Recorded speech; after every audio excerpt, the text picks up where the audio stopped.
ഇത് അഭിനയിക്കുകയാണ് ഈ സൂക്കേട്. കാരണം മറ്റുള്ളവരുടെ സിമ്പതി, അനുകമ്പ പിടിച്ചു പറ്റുന്നതിനുള്ള ഒരു കൗശലം പ്രയോഗിച്ചതാണ് എന്നാണ്. ശരിക്ക് സൂക്കേടുണ്ട് എന്ന് പലരും വിചാരിച്ചിരുന്നില്ല, വിശ്വസിച്ചിരുന്നില്ല. അൽഫോൻസാമ്മ സഹിച്ചു എന്ന് പറയുമ്പോൾ സാധാരണഗതിയിൽ ഓർക്കുന്നത് മറ്റുള്ളവരെ ഭക്ഷണം കൊടുക്കുന്നതിൽ, ശുശ്രൂഷിക്കുന്നതിൽ ഒക്കെ ഉദാസീനത കാണിച്ചു, അങ്ങനെ കുറേ പ്രയാസങ്ങൾ അനുഭവിച്ചു എന്നാണ് മനസ്സിലാക്കുന്നത്. എന്നാൽ ശരിക്ക് എനിക്ക് 38 മുതൽ അൽഫോൻസാമ്മ മരിക്കുന്നത് വരെയും എനിക്ക് പരിചയപ്പെടുവാനുള്ള ഭാഗ്യം കിട്ടി. അതിൽ നിന്നും മനസ്സിലാക്കുവാൻ സാധിച്ചത് അൽഫോൻസാമ്മ സഹിച്ചു എന്ന് പറയുന്നത് തെറ്റിദ്ധാരണ കൊണ്ടുള്ള സഹനമായിരുന്നു. അത് കൂട്ടത്തിലുള്ളവർ, അധികാരികൾ, മറ്റുള്ളവർ ഒക്കെ തെറ്റിദ്ധരിച്ചു. അൽഫോൻസേ, എന്തോ? നമ്മുടെ ചാപ്പലിലെ അൾത്താരവരികൾ എല്ലാം മോശമായി. നമുക്കതെല്ലാം ഒന്ന് മാറ്റി പുതിയതാക്കണം. ശരി മദറേ. അൽഫോൻസയ്ക്ക് നല്ലോണം തയ്ക്കാനും അറിയാലോ. എല്ലാം ഭംഗിയായി ഞാൻ ചെയ്തോളാം. സിസ്റ്ററെ, രോഗം അഭിനയിച്ച് ഒരു പണിയും ചെയ്യാതെ നമ്മുടെ എല്ലാ കുറ്റവും ഉർഷ്ലാമയോട് പറഞ്ഞു കൊടുക്കുക അൽഫോൻസാമയുടെ പകലത്തെ ജോലി. അരുതാത്തതൊന്നും പറയാതെ.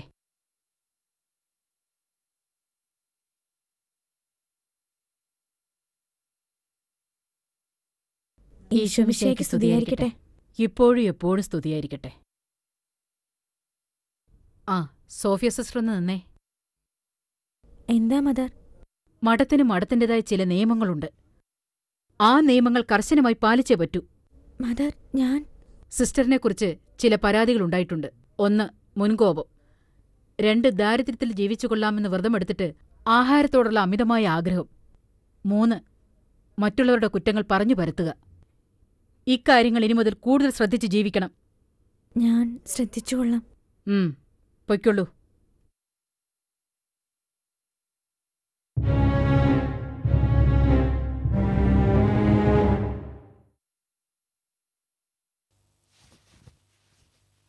ചാപ്പലിലെ കാര്യം ഞാൻ ശ്രദ്ധിക്കാനത് വളരെ മോശമായിപ്പോയി.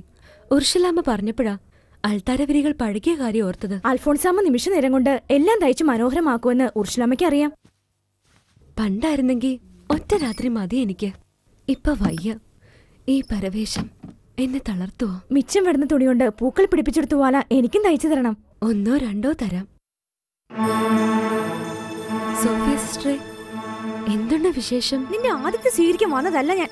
സിസ്റ്ററെ, എന്നെ കുറിച്ചുള്ള കുറ്റം മുഴുവൻ ഗുരുത്തി അമ്മയോട് പറഞ്ഞു കൊടുത്തിട്ട് നീ വലിയ ആളായി കഴിയുകയാണ് ഇവിടെയല്ലേ. എനിക്ക് മുൻകോപമുണ്ട്, അതെന്റെ പാരമ്പര്യ. അതിൽ നിന്നും വരുന്ന ഭവിഷ്യത്ത് ഞാൻ സഹിച്ചോളാം. ആഹാരത്തോട് ആർത്തിയുണ്ട് പോലും. എന്റെ വീട്ടിൽ നിന്ന് എന്റെ അപ്പം കൊണ്ടുവരുന്ന ചോറ് നീയും തിന്നിട്ടുണ്ട്, മറന്നുപോയോ? സോഫിയ സിസ്റ്ററെ, എന്തേ പറയുന്നേ? അടുക്കളക്കാരി കാര്യസ്ഥയാവണ്ട, നിക്കടടുത്ത് നിന്നാ മതി. എത്ര നാൾ ഈ രോഗം അഭിനയിച്ച് കഴിയും? പലർക്കും അറിയാം നിനക്ക് ഒരു രോഗവും ഇല്ലെന്ന്. എനിക്കും രോഗം അഭിനയിച്ച് കിടക്കാം, പക്ഷേ ഞാനിത് പഠിച്ചിട്ടില്ല. എത്ര വന്നാലും ഒരു കന്യാസ്ത്രീയല്ലേ നീ, അതിന്റെ മഹത്വം കാണിക്ക്. ഇങ്ങനെയൊന്നും പറയല്ലേ. മുലകുടി മാറാത്ത പിള്ളേരെ കൊഞ്ചുന്നത് പോലെ കൊഞ്ചുവാ. ആ കണ്ണും പുരികിട്ട് ഇളക്കി കാണിക്കുമ്പോ ആരും മയങ്ങും. ഉർഷലാമയെ കയ്യിലെടുത്ത് എന്നെ മോശക്കാരിയാക്കിട്ട് സുഖിച്ച് കഴിയുവാ. അലക്കി കൊടുക്കാനൊരാള്, മരുന്ന് കൊടുക്കാനൊരാള്, കഞ്ഞി കോരി കൊടുക്കാനൊരാള്, ചമ്മന്തി അരച്ചു കൊടുക്കാനൊരാള്. ഇതെന്താ സുഖവാസത്തിന് വന്നതോ? മതിയമ്മേ, നിർത്ത്. സന്യാസിന് മാത്രം ആയാ പോരാ, മനസ്സ് നന്നാവണം. മനസ്സ്. ജാതിയ ഗുണം തൂത്താ പോവോ?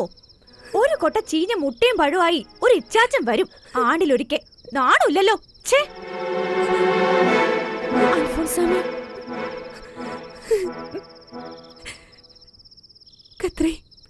കത്രി പൊയ്ക്കോ. ചോറ് കാലമൊക്കെ പൊയ്ക്കോ.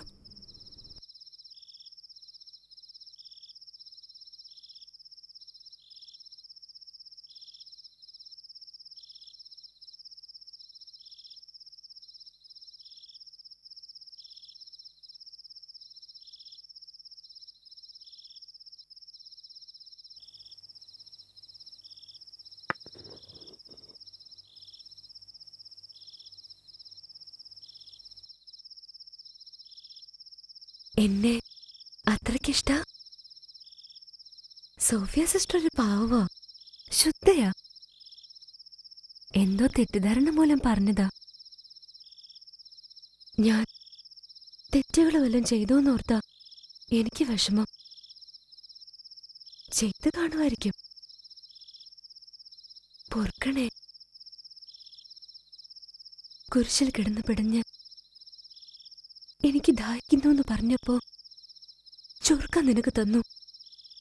നീ കുടിച്ചില്ല. നിന്റെ ദാഹം ഞാൻ തീർക്കാം. മട്ടോളം ഊറ്റി കുടിക്കാൻ ഞാൻ ഒരു തുള്ളി പോലും കളയില്ല കേട്ടോ.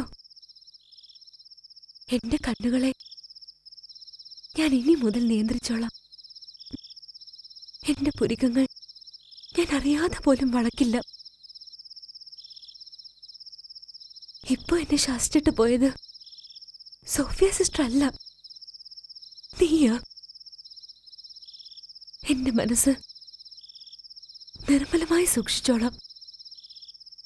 നല്ലൊരു കുമ്പസാരം നടത്തി എന്റെ മനസ്സിനെ അഗ്നിശുദ്ധി വരുത്തിക്കോളാം.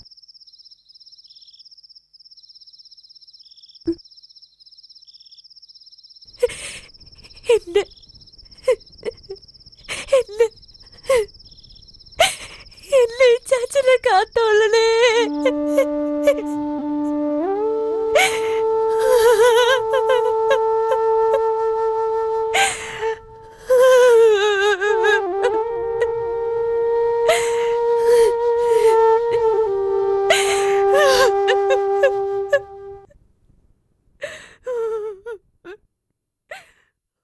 ഒരു ദുഃഖവും പുറത്ത് കാണിച്ചിട്ടില്ല. എല്ലാവരോടും സ്നേഹമായിരുന്നു, എല്ലാവരോടും. ആരോടും ഒരു വെറുപ്പ് ആരോടും കാണിച്ചിട്ടില്ല ഒരിക്കലും. ഈശോയെ, ഈശോയെ, ഈശോയെ.